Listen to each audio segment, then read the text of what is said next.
بسم اللہ الرحمن الرحیم۔ السلام علیکم۔ یہودیوں کی قوم اپنے روایتی حسد و بغض اور تاریخی منافقت میں ہمیشہ سے مشہور ہے، خاص کر غداری اور بدعہدی ان کا قومی خاصہ ہے۔ اس کے علاوہ ان بدبختوں کا ظلم بھی ضرب المثل ہے، یہاں تک کہ ان لوگوں نے بہت سے انبیاء کرام علیہم السلام کو قتل کر دیا۔ حالانکہ ان بدبختوں کو یہ اعتراف تھا کہ ہم ان کو ناحق قتل کر رہے ہیں۔ خداوند قدوس نے ان کی بدعہدیوں اور وعدہ شکنیوں کو قرآن مجید میں بار بار ذکر فرما کر مسلمانوں کو متنبہ فرمایا ہے کہ یہودیوں کے عہد و معاہد اور ان پر معاہدے کرنا ہرگز مسلمانوں کو ان معاہدوں پر بھروسہ نہیں کرنا چاہیے، اور ہمیشہ ان بدبختوں کی مکاریوں اور سیسہ کاریوں سے ہوشیار رہنا چاہیے، جیسا کہ اس دور میں بھی دیکھا جا سکتا ہے کہ یہ لوگ آج کل اسرائیل کی غاصبانہ حکومت بنا کر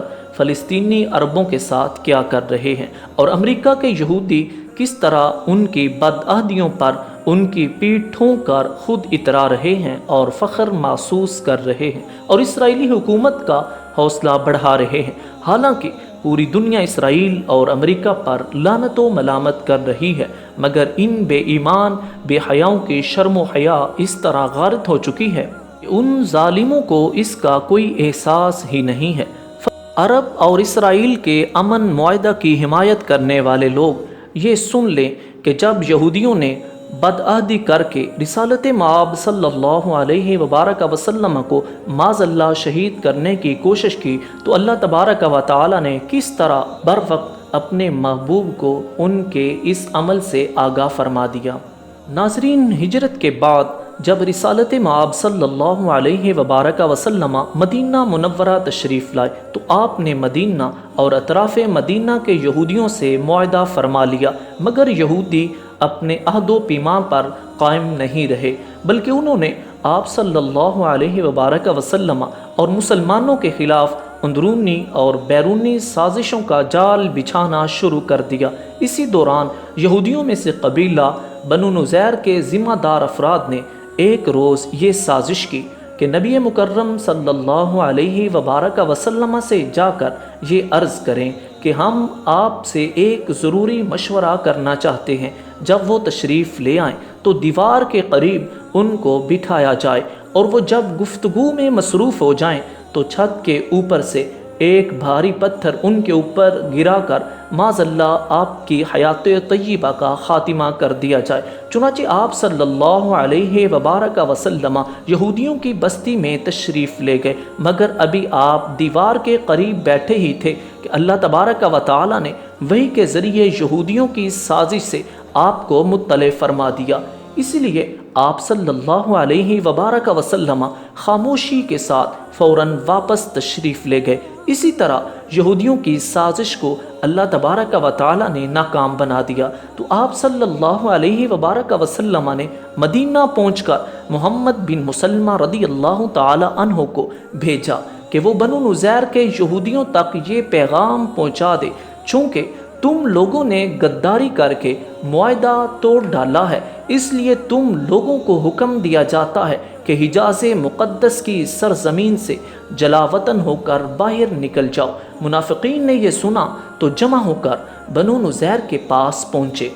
اور کہنے لگے کہ تم لوگ رسالت مآب صلی اللہ علیہ وبارک وسلم کے اس حکم کو ہرگز تسلیم نہ کرو اور یہاں سے ہرگز جلا وطن نہ ہو، ہم ہر طرح تمہارے شریک کار ہیں۔ بنو نذیر نے منافقین کی پشت پناہی دیکھی تو رسالت مآب صلی اللہ علیہ وبارک وسلم کا حکم ماننے سے انکار کر دیا، تو آپ صلی اللہ علیہ وبارک وسلم نے جہاد کی تیاری شروع کر دی اور حضرت عبداللہ بن ام مکتوم کو مدینہ کا امیر بنا کر صحابہ کرام رضوان اللہ علیہ مجمعین کی ایک فوج لے کر بنو نذیر کے قلعہ پر حملہ آور ہو گئے۔ یہودی اس قلعہ میں بند ہو گئے اور انہوں نے یقین کر لیا اب مسلمان ہمارا کچھ بھی نہیں بگاڑ سکتے، لیکن رسالت مآب صلی اللہ علیہ وبارک وسلم نے ان کے قلعے کا محاصرہ کر لیا اور پھر حکم دیا کہ ان کے درختوں کو کاٹ ڈالو، کیونکہ ممکن تھا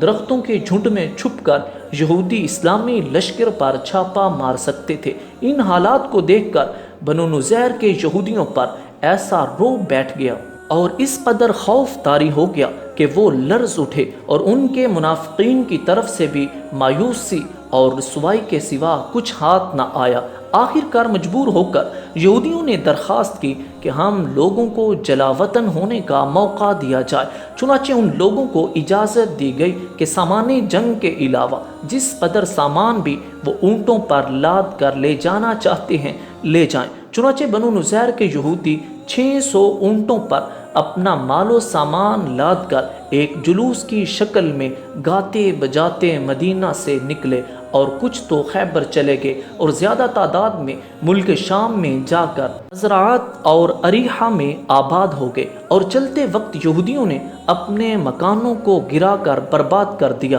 تاکہ مسلمان ان مکانوں سے بھی کوئی فائدہ نہ اٹھا سکیں۔ اللہ تعالیٰ نے بنو نذیر کے یہودیوں کی اس جلاوطنی کو اپنے قرآن میں ذکر فرمایا۔ پارہ نمبر 28 سورہ حشر کی آیت نمبر 6 میں اللہ تبارک و تعالیٰ نے اس سارے واقعے کو بیان فرمایا۔ عرب اور اسرائیل امن معاہدہ کرنے والے عرب کے حکمران یہ جان لیں کہ جب رسالت مآب صلی اللہ علیہ وبارک وسلم سے یہودی اس قدر بدعہدی بد شکنی کر کے معاذ اللہ آپ کو شہید کرنے کی کوشش کر سکتے ہیں، تو پھر آپ لوگ کون ہوتے ہیں کتاب و سنت کو جھٹلا کر یہود و نصارہ کے سامنے جھک کر آپ عزت کی امید کرتے ہیں؟ اور ہم دعا کرتے ہیں کہ جو یہود و نصارہ کے سامنے جھکے اللہ تبارک و تعالیٰ ان کا حشر بھی یہود و نصارہ جیسا فرمائے۔ فلسطینی عرب تو ظاہر ہے کہ امریکہ جیسی طاقت کا مقابلہ نہیں کر سکتے، مگر ہم نا امید نہیں ہیں۔ قرآنی وعدوں سے ہم پر امید ہیں